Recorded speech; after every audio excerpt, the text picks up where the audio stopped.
السلام عليكم، أهلًا يا حلوين، عاملين إيه؟ يا رب تكونوا دايمًا كلّكم كويسين.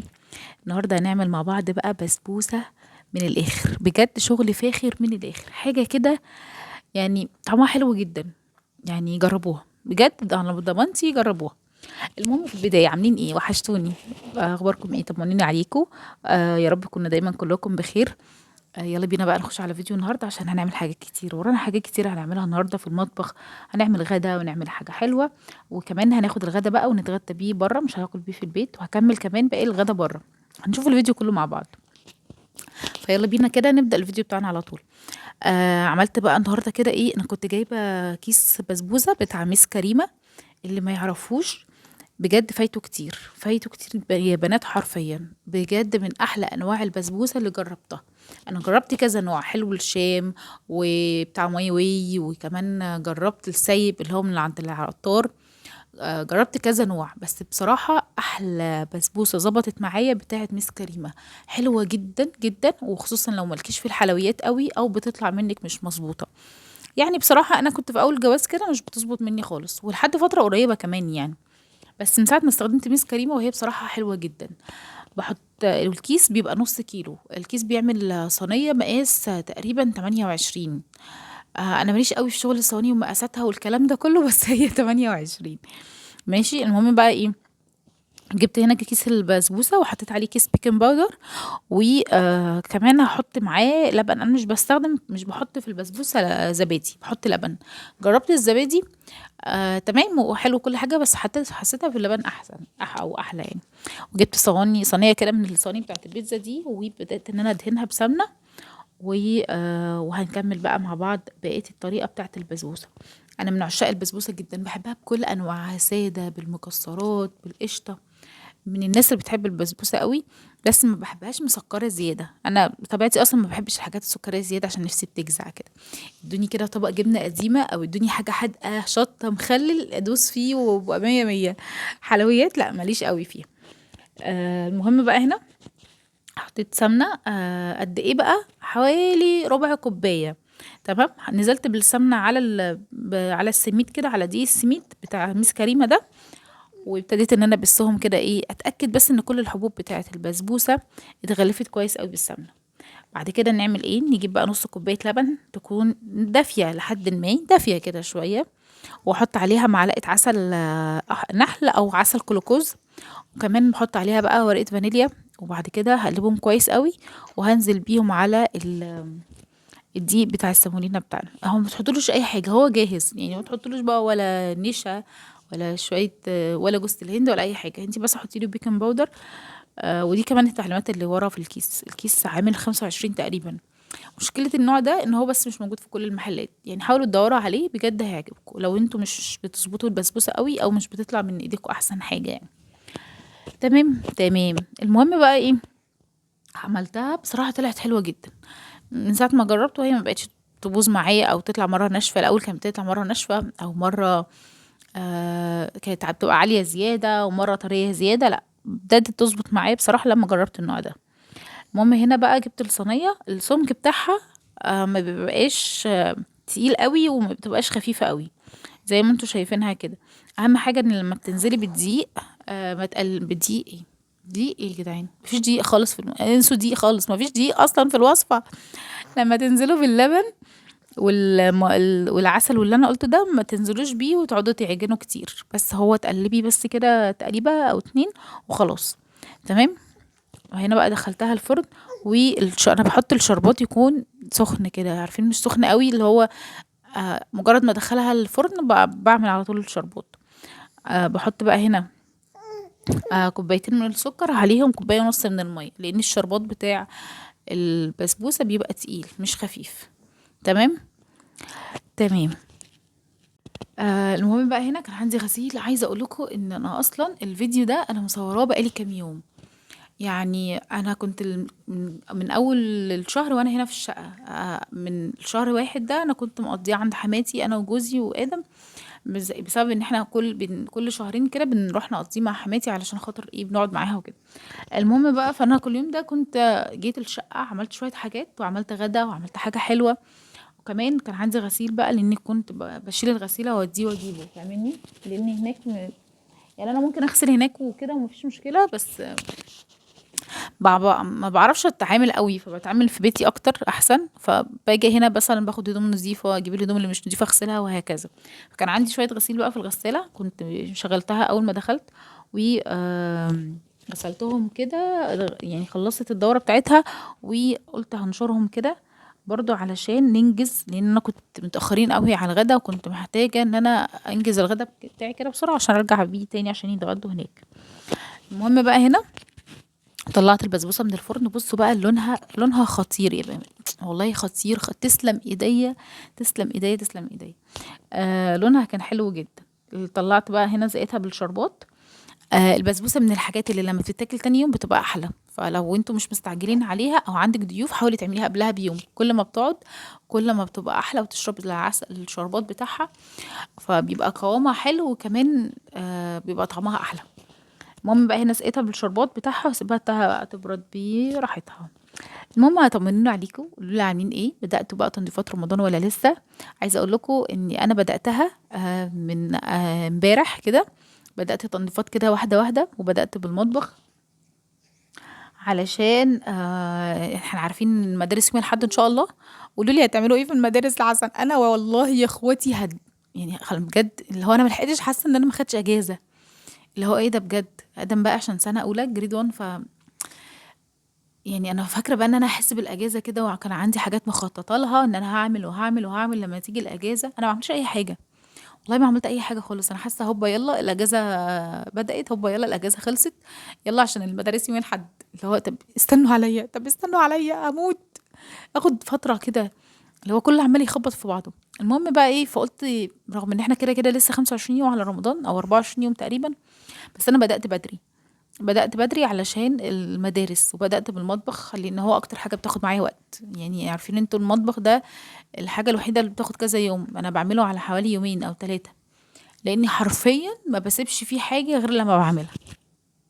فالمهم بقى ان احنا نعمل كل حاجة مع بعض. عايزة اقول لكم ان انا بصور لكم الحاجات دي من امبارح، يعني انا مطحونة طحنة ما يعلم بيها الا ربنا. الناس يا جدعان مش بيقولوا ان في ناس بتتولد وفي بقها معلقة دهب؟ اعتقد ان احنا بيتولد وفي بقنا مقشة، بيتولد في بقنا آم، شرشوبة، بيتولدوا فوق فوق بقنا شغل البيت. والله العظيم بجد يعني حاجة، الحمد لله الحمد لله بجد، يعني الحمد لله ان ربنا رزقنا ببيت وزوج واولاد، اللي هو الاستقرار. فالحمد لله الحمد لله الحمد لله، والله نعمة، والواحد بيحمد ربنا عليها. الحمد لله والله. بس هو الموضوع يعني تمام تمام. لازم يعني بلاش طاقة سلبية وخلينا في الطاقة الإيجابية شوية، عشان أنا لو فتحت في الطاقة السلبية دي يا بنات والله مش هتخلصوا مني، وحرفيا مش هتخلصوا مني والله. هفتح ندب، هبقى ندابة درجة أولى يعني. أنا عايزة كده إيه، أجمع شوية ناس، آه، بص ما بيكلموش بيسمعوا بس، واقعد بقى اشتغل ندب، اقعد اشكرهم من هنا للسنه الجايه. بس بقى ان مش عايزين طاقات سلبيه، وخلينا كده في الطاقات الايجابيه علشان افيد نفسي وافيدكم. استاذ ياسين بصوا مصهلل، عايزه اقول لكم ان انا قاعده بسجل لكم الفويس اوفر وانا قاعده جنبه، والحمد لله الحمد لله ان ربنا يهديه وقاعد ساكت. فربنا يتم هداه كده على خير، ويخليني اكمل الفيديو على خير كده واكمله لكم عشان ابتدى يزن. بس يا حبيبي سيكها سيكها سيكها، يلا سلم عليهم، سلم عليهم، لهم يلا، لهم يلا سلم عليهم، ولهم عاملين ايه. المهم دلوقتي ابتدى، فانا بدأت كده حاجات المطبخ او التنظيفات العميقة من امبارح. اللي هو المطبخ هياخد معايا 3 ايام، فان شاء الله 3 ايام، فان شاء الله مش هنزله لكم كل مره واحده، هنزله لكم كده على جزئين او 3 على حسب ما ياخد معايا، لان ان شاء الله مش هنسيب حاجه غير لما نعملها. لان لو دخلت عليا المدارس انا مش هعمل اي حاجه خالص حرفيا، يعني مش رمضان كمان، مش هعيد، مش هعمل اي حاجه.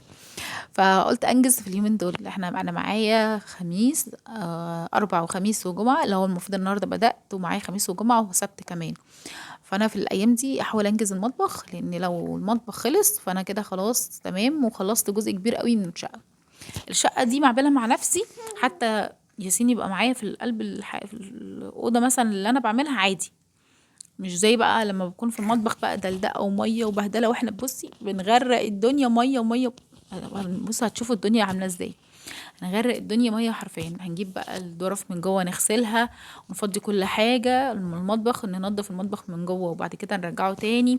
سيراميك وبوتاجاز والشباك والاشافات، كل حاجه حرفيا، والتلاجة كمان، كل حاجه حرفيا هنعملها ان شاء الله مع بعض. وكل ده هصوره. ادعوا لي بس ربنا يعيني والله بجد، لاني الجو ساقع اصلا اليومين دول، وانا بغسل المواعين بالعافيه والله، يعني بجد انا بغسلها بالعافيه، لو يا رب المواعين تموت. بشوف البوستات اللي هي بتاعت يا رب المواعين تموت دي بضحك، فاهم؟ يا رب المواعين تموت. اللي هو الواحد ما ينفعش، هو احنا ما ينفعش نجيب اطباق بلاستيك ونغرف فيها الاكل ونرميها بعد كده. والله فكره حلوه يا بنات، فكره حلوه بجد. يعني مش عارفه اقول فكره حلوه. بس الواحد هيقرف بصراحه، لا يعني خلينا كده احسن. المهم فادعوا لي بقى بجد ان ربنا يعيني اليومين دول واخلصهم واخلص المطبخ على خير، لانه ده اتقل حاجه على قلبي. لو خلص يبقى انا كده الحمد لله. قدامي حاجات بسيطه. وحتى الشقه ممكن ناخرها شويه قبل رمضان بكام يوم علشان ما تتبهدلش، والمطبخ افضل يعني ايدي كده فيه اول باول ان شاء الله، بحيث ان هو ما يتبهدلش، فاهمني؟ مبقاش محتاجه ان انا اعمله تاني قبل رمضان، وحافظ عليه كمان للعيد. يعني شوفوا واحاول احافظ عليه كمان للعيد، يعني ان شاء الله باذن الله. والله لو عليا هحافظ والله، بس انا اللي معايا ما بيحافظوش على طول مخليني لفه وراهم في الشقه. يلا تمام، يعني ربنا يبارك لنا فيهم. هنعمل ايه؟ اول بيت كده اللي بيبقى فيه اولاد وفي اطفال وفي عيله، عيله كده، بيبقى الدنيا فيه عامله شويه. ربنا يديمها علينا نعمه يا رب، ويرزق كل مشتاق باذن الله، ويرزق كل بنوته بالزوج الصالح، ويرزق كل زوجة بالذرية الصالحة، اللهم امين يا رب العالمين. واللي نفسه في حاجة ربنا ينولها له. وادعوا لي يا بنات بجد، ربنا ينولني كل اللي نفسي فيه، ربنا يديني كل اللي نفسي فيه بجد. المهم بقى هنا، بص انا ما قلتلكوش على اي حاجه في الفيديو، انا سبت الفيديو ماشي وشرح نفسه بنفسه، مش محتاجه ان انا اشرح لكم، اصلا كل حاجه واضحه قصادكم انا بعمل ايه. انا لا بعمل افتكاسات ولا بعمل اختراعات، عادي جدا. سمك، جبت سمك، بس قلت حبيت ارغي معاكم شويه. بصوا هنا بقى، كنت جبت سمك بولتي وجبت سمك مكرونه، بما ان المكرونه تقريبا قربت تخلص. انا مش من الناس اللي بتحب المكرونه قوي، بس ابراهيم جوزي بيحبها، هو وادم، فجبنا مكرونه، سمك مكرونه وكده وسمك بلطي. هنعمله مع بعض بقى، هنقلي المكرونه ونعمل سمك البلطي سنجاري، وهنعمل شويه سلطه كده خفاف. مش هنعمل بقى افتكاسات في السلطه ولا اي حاجه، نعمل سلطه بلدي عاديه جدا جدا. ياسين بيعطس، ربنا يستر. انت بتعطس؟ سمال حبيبي سمال بيعطس يا جدعان. المهم بقى، هنا كنت نضفت السمك بقى وسبته كده، ايه، نقعته بقى في الخلطه بتاعتي اللي هي دي، وملح وخل وليمون وجنزبيل وكده، وعملت السلطه وحطيتها في العلبه بتاعتها كده، وهسيبها في التلاجة لحد ما اخلص. تمام، اوكي. المهم بقى، قولي لي بقى زي ما قلت لكم كده، قولوا لي في الاول كده، قولوا لي بقى بداتوا تنظيفات رمضان ولا لا، وبتنضفوا قبل رمضان ولا بتنضفوا على العيد؟ يعني قولوا لي الدنيا ماشيه معاكم ايه كده، وطمنوني عليكم، وكمان اكتبوا لي تعليقات حلوه، وادعوا لي دعوات حلوه، ويا رب اللي يدعي لي دعوه حلوه ليه بالمثل زيها كده ان شاء الله باذن الله. يقعد علينا رمضان وعليكم بخير دايما يا رب باذن الله. المهم بقى هنا كنت بعمل الخلطه بتاعه السمك.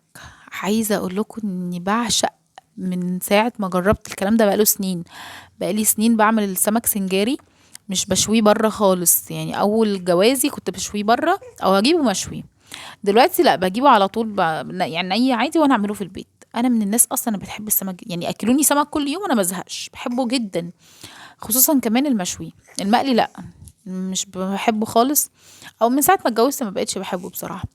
بمناسبه بقى، من ساعه ما اتجوزت، دي من ساعه اللي انا عماله اقولها، من ساعه ما اتجوزت، هو احنا ليه بنتغير من بعد الجواز؟ يعني كل حاجه بنحبها قبل الجواز ممكن فجاه نبطلها، والعكس. يعني انا في اكلات كتيره قوي ما كنتش باكلها قبل الجواز، زي الارانب مثلا، كنت بقرف منها جدا جدا، مش عارفه مين زيي، يعني استغفر الله العظيم يا رب، طبعا مش بقرف من نعمه ربنا، بس كنت مش باكلها خالص، وكنت بشوف شكلها بحس ان انا عايزه، يعني بصوا، عايزه ارجع اللي هو إيه، انتوا بتاكلوها ازاي يا جدعان؟ لا دي ما بتتاكلش، اللي هو بشبهها بحاجه تانية، انتوا فاهمين بقى.